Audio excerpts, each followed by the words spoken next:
Ayag na siyang dokumento. Narito po ang sunurang pakayag ni Julie Aguilar Patidongan alias Dondon. Nandyan sa affidavit ko yan, Mr. Charlie Atong Ang, then Eric De La Rosa, Engineer Celso Salazar. Sila ang mastermind sa nawawalang mga sabungero. Sila ang utak ng lahat. Si Mr.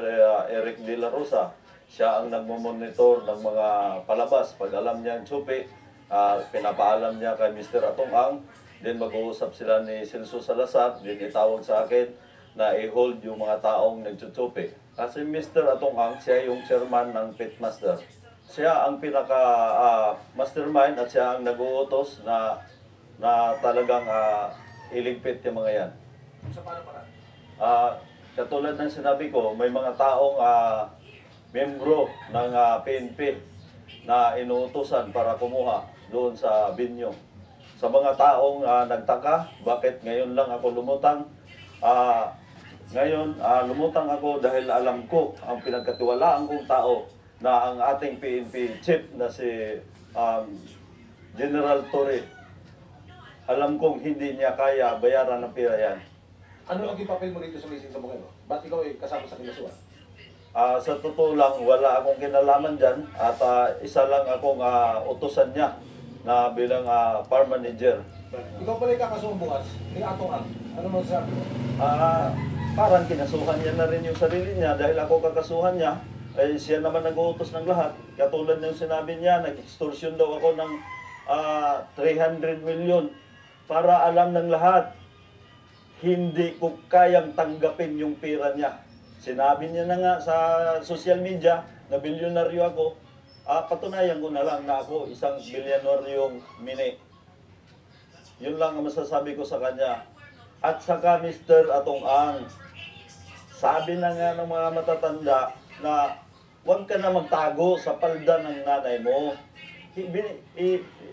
Binigyan mo ako ng papel na para pirmahan ko, yung recantation ba yun, na binigay mo sa akin, kapalit ng pera. Sabi ko, hindi ko kayang tanggapin yan dahil buhay ko at buhay ng pamilya ang nakataya dito. At ano ng mga pamilya ng mga nawawalan sa bungero. Sino itong babaeng artista na ito? Yung artista na yan, walang iba kundi si Miss Gretchen Barreto. 100% na may kinalaman siya at gawa na lagi sila magkasama ni Mr. Atong Ang. Panawagan ko lang sa kanya para naman medyo umano siya, makipagtulungan na lang siya sa akin. Sa mahal kong presidente, BBM, sir, sana pakinggan mo naman yung mga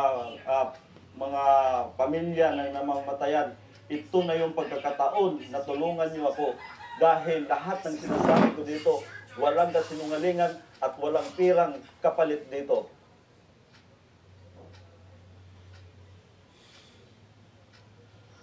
Vicky, ipinakita rin sa atin ni Patidongan na kani-kanina lamang ang 4 na kopya ng tinatawag na Affidavit of Recantation. At ang sinasabi ni Patidongan sa atin, ito raw ang pilit na pinapipirmahan sa kanya ng kampo ni Atong Ang. May 3 araw na raw nakakalipas nang ipadala sa kanya ito.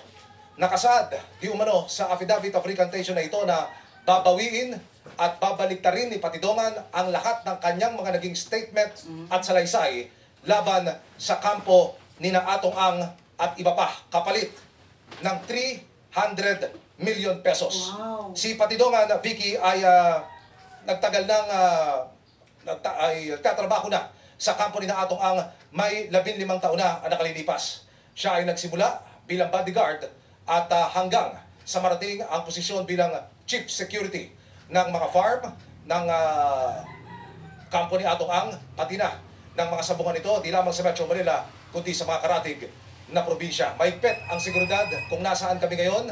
Ito raw ay ipinadala ng National Headquarters ng Philippine National Police para matiyak na nasa ligtas na kalagayan si Patidongan. Vicky.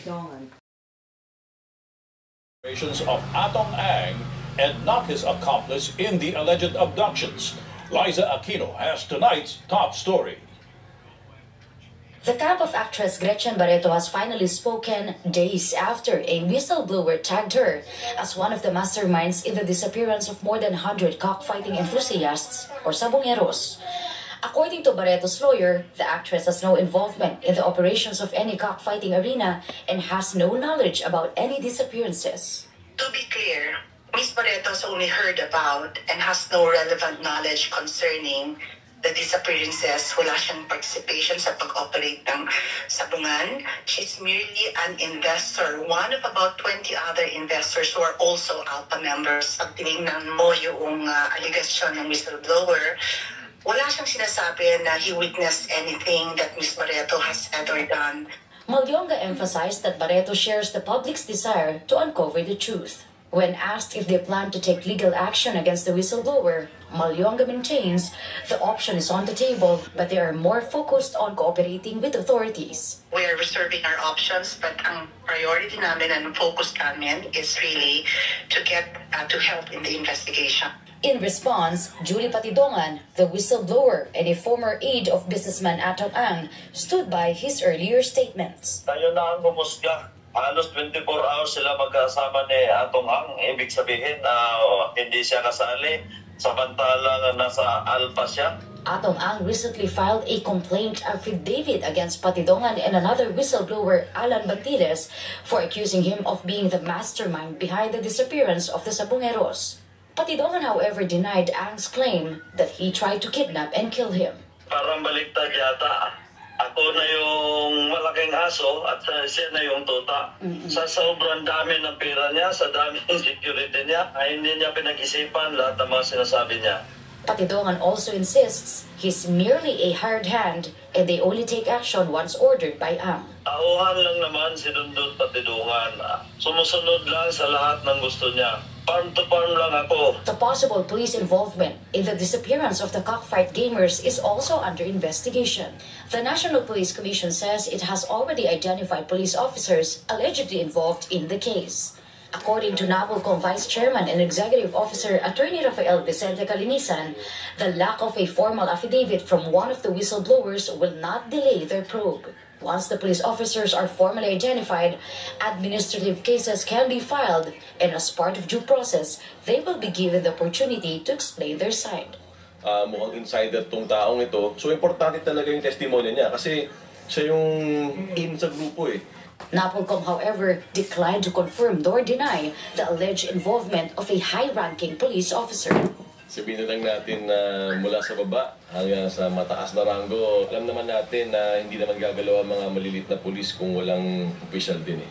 Meanwhile, Malacanang issues a statement on a picture circulating online showing Presidential Communications Secretary Jay Ruiz with Alan Bantiles, one of the so-called whistleblowers in the case. Ayon sa kanya, ito daw ay kaarawan ng isang social content creator, social media content creator. At kung siya man ay nakumbida, ito ay kanyang pinaunlakan. Pero kung sino man yung mga nakasama doon, na kinumbida nung nagsa-celebrate ng birthday, hindi na po niya hawak yon. Patidongan, who said he is facing threats to his life, vows to submit a sworn affidavit in the coming days. He is being assisted by his lawyer. He also confirmed he has a security detail but declined to identify if they are police escorts. Liza Aquino, ABS-CBN News. 15 Philippine police officers tagged in the disappearance of cockfight gamers are placed under restricted duty. The Justice Department says it has leads on where the missing man may have been found in Taal Lake. Adrian Ayalin reports. The Department of Justice and the families of the missing sabongeros or cockfight enthusiasts held a dialogue Friday morning. The meeting came after the revelations of Judy Patidongan, one of the accused in the illegal detention and kidnapping of the cockfight enthusiasts. Patidongan tagged businessman Atong Ang and actress Gretchen Barreto. He also said the missing sabongeros were killed and buried in Taal Lake. Justice Secretary Jesus Crispin Remulla revealed that 15 police officers who had a major role in the actual killing of the sabongeros are now under restricted duty. Under restricted duty na sila. They have to report already to officers para doon lang sila. Para hindi na sila makasakit. They carry out na executions. Remulla also said all Patidongan has at this time is a signed statement, although he admitted that it is best if Patidongan submitted a sworn affidavit. Alam ko signed na yung statement na yun, pero just the same, may statement talaga na nabasa ko. Pero so hindi ko maganda kung may affidavit na rin Oh yes, ano yan eh, kasama na yan sa complaint na file natin eh. Remulla added that they now have information on the area in Taal Lake where the victims were supposedly buried. May mga lead kami at may mga testigo kami nag-testify na kung saan maaaring hinulog itong mga tao. Malamang mga gabi na lang, katabi. Hindi natin alam kung anong kondisyon nila. Pero in 3 years, lahat yan nag-ano sa tubig yan, nalulusaw.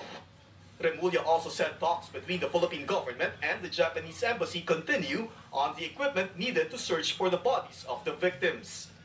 The families of the missing cockfight enthusiasts expressed renewed hope following the revelations of Patidongan, not really to find their missing loved ones still alive, but at least find the remains supposedly buried in Taal Lake. Some of the families actually want to join the search in Taal Lake. Para po makita po namin yung kung ano pong kalalabasan ng paghahanap. Almost 3 years na po mahigit na nawawala tong anak ko. Sobra po ako nabuhayan ng loob. Dahil po sa, akala ko nga po wala na kami pag-asa sa paghahanap sa kanila. Kaya nagpapasalamat po ako. Kahit paano po ay may nakonsensya na magsabi po ng totoo. Some families also said that they were not surprised by the mention of the names of Ang and Barreto. But at the same time, they expressed hope that the investigation will gain traction. Dahil naririnig namin na kahit nung hindi pa nakidnap yung anak ko, dahil naririnig namin na may ganyan na pangyayari. Pero hindi ko sukat akalain na totoo pala yung mga sinasabi. The families and the DOJ said that their dialogue will continue until justice for the missing Sabongeros is finally served. Adrian Ayali, ABS-CBN News.